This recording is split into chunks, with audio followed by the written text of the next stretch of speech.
Good morning. It is now the third day of winter here in New South Wales, Australia, and I'm telling you that Mother Nature has let us know that this season has arrived because the last few days have been absolutely freezing.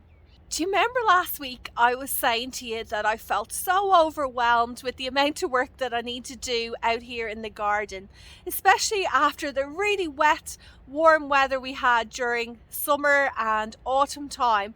The weeds just were out of control more than any other year. Well, I finally gave in to myself, where I'm quite an independent person. I don't really like asking for help, but I finally gave in this week, and one of my friends came out here, spent a few hours, I think it was on Wednesday, clearing out a few areas. We just worked together, got stuck in, and oh my goodness, I feel so much better and I'm so grateful to her. And I'm really looking forward to showing you what we got up to. This garden bed underneath the mulberry tree got cleared out. I am so delighted with this. It feels like a fresh start. All I need to get in here now is a nice thick layer of mulch and I'll be ready to go for springtime. I probably will be even tempted to put in some, cold hardy annuals like flowers, larkspur and calendula. Put them in here and I'll have a nice bit of colour in early spring. So all that's really left in this bed are a couple of salvia plants, tansy, agapantha patch, and then here are 3 different dahlias. Look how much bigger the tubers have grown from some of these dahlias. Like, that's only what we can see above ground. I reckon there's at least twice that underneath, if not more. Usually when I'm cutting back my dahlias, I don't really discriminate between which ones have got, the died off brown stems and which are still green. But my friend suggested to maybe leave the ones that still had a bit of green on it, just so that the plant can put the energy back into the tuber. So that's something I don't normally do, but I'm going to try this year. And it makes complete sense because you do the same thing with bulbs. For example, Dutch irises or daffodils. Once they have flowered, you leave on the green foliage until it dies back, which, as I mentioned, will redirect all the energy back into the bulb to ensure that there's a beautiful flower again next year. One of my biggest successes this summer is making these cages, and I'm going to make even more for every tuber if I can for this coming spring, because I am telling you, they were absolutely fantastic support. And instead of having my dahlias flopping everywhere, they were mostly upright and all the blooms were up here on top for us to enjoy. Here's the other dahlia patch. It's looking very different now to what it did a few months back. Anyhow, I know there's lots of tubers underneath the ground. Now, I did this very roughly. This is the section that I did. I just quickly cut these back. I might cut them back even more. And as you can see, I haven't really gone and pulled out all the weeds. I have to come back in here and give it a better tidy up. When we were clearing the garden, we found lots of different gourds and pumpkins, heaps of these, which I believe is actually a cross between a pimply squash and the Tennessee dancing gourd, because it looks very similar to both of them. And I didn't plant anything that looks specifically like this in spring. Got a whole pile of them, which is great, and some other really fantastic things too, but I do have a pile of disappointment. It's over here. Look at this. I think I may have shown you this last week. This is one of the dinosaur gourds, but I didn't show you these, which are the speckled swan gourds. I had shown you them a few weeks back, and I was leaving them on the plant, just waiting for the top section to brown off so I could harvest it. Anyway, look what I discovered. This would have only happened in a few days. They've been gnarled through by what I'm guessing is probably rats. This one is the worst. Look at this little baby one. I didn't even know I had this one. Oh, Look at all those holes. So upsetting. But you know what? I managed to rescue one. So I have one speckled swan gourd. I'll go and show that to you now. Here it is. I have certainly learned my lesson.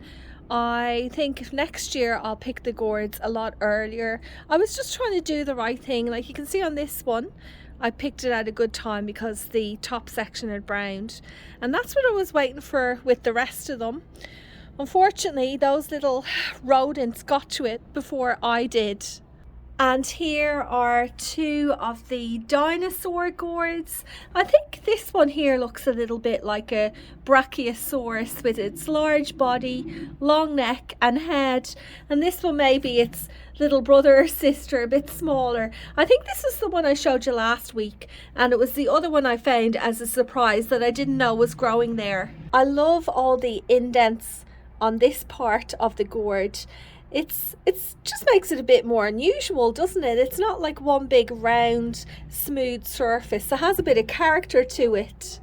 I have some purple sweet potatoes in this bed, and I was thinking today I've grabbed myself a shovel. Ideally you're better off using a fork, but I'm going to use this shovel and dig around in here and see what we can discover. Now I have already dug out one of the sweet potatoes, which was really nice. So it's a white on the outside, and then inside it has this like purple coloured flesh. So let me go and have a root around here, and I'll just move some of this foliage over to the side and clear a bit of space here. What was I digging out last week and I found hardly anything? I was trying to do another harvest. Can't remember what that was. I hope I have better luck with this one. So far, nothing. Keep on going. Feels a bit. Oh, look! Look at that! And look at the purple colour inside. I accidentally cut this one. Isn't that beautiful? Got one sweet potato. I pretty much gave this entire bed to the sweet potato. I think I had an okra, a tomato plant, but the rest was for the sweet potatoes. Oh my goodness. I just don't understand how there couldn't be more than one in here, because this bed has been enriched with really great organic matter. Oh, look, there's a little tiny one. Yeah, so it's been enriched with organic matter, and we've had so much rain to get these tubers to grow, so there must be more in here. There has to be.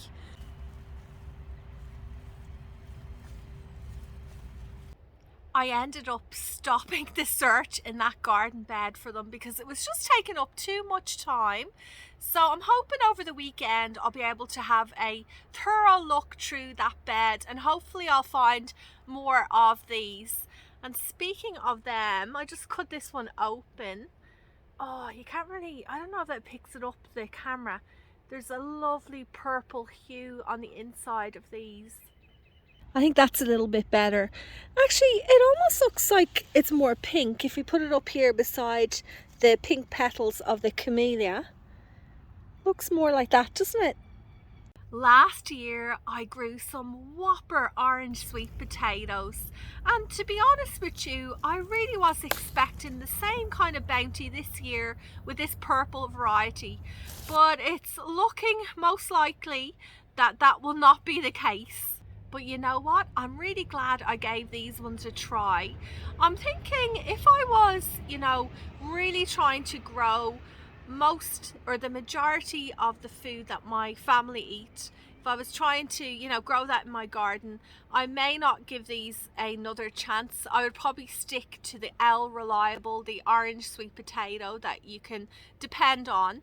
But because I'm not really at that stage where I'm concerned about like having to grow all our food or anything like that, I think maybe next year I might give these another shot. So I've remembered now, well, I put it on the screen a bit earlier, but it was the peanuts that I didn't grow well this year either. So along with the peanuts, I'm going to try these again next spring. I bought myself this 3-tiered walk-in greenhouse. Over the years, I have purchased a few different versions of this, whether it just be, one shelf, no shelf, different sizes. And I'm telling you, they're so handy. I know that they are not really a great investment because, they last maybe a year, 2 years, if you're lucky. But you know what? They are affordable. Not everyone has a few $100s plus to spend on a proper greenhouse that's really sturdy and long lasting. So this one cost me, I think it was about $110. I bought it online off one of those, those discount websites. I think it was catch.com.au.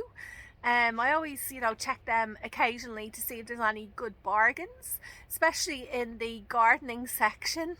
I'm hoping to put it together over the weekend, and if I do, next Friday, hopefully if I'm organised, I will share with you a few little tips where you can tweak it to make it a little bit more sturdy, where it will hold up better with, strong winds. This is something I wish I had known years ago. When I first started setting up these greenhouses, I just left them as they were in an open location, and I can remember one time for sure, I had the whole greenhouse collapse. It was full of seedlings. I think it was in early spring, so it was absolutely packed to the rafters, and I lost a lot of my baby plants. It was a very hard lesson to learn, and I really don't want any of you to have to go through that. So I will share my tips with you next Friday. I started off over at this orange tree and I'm back over here now. I haven't picked one of these off yet, but I'm thinking I might do it a bit later on today because they're looking pretty ripe. I don't know if they're juicy inside. I have to do a taste test, I reckon. Anyway, thank you so much for watching, everyone. I hope you have a great week ahead, and I'll see you all again next Friday.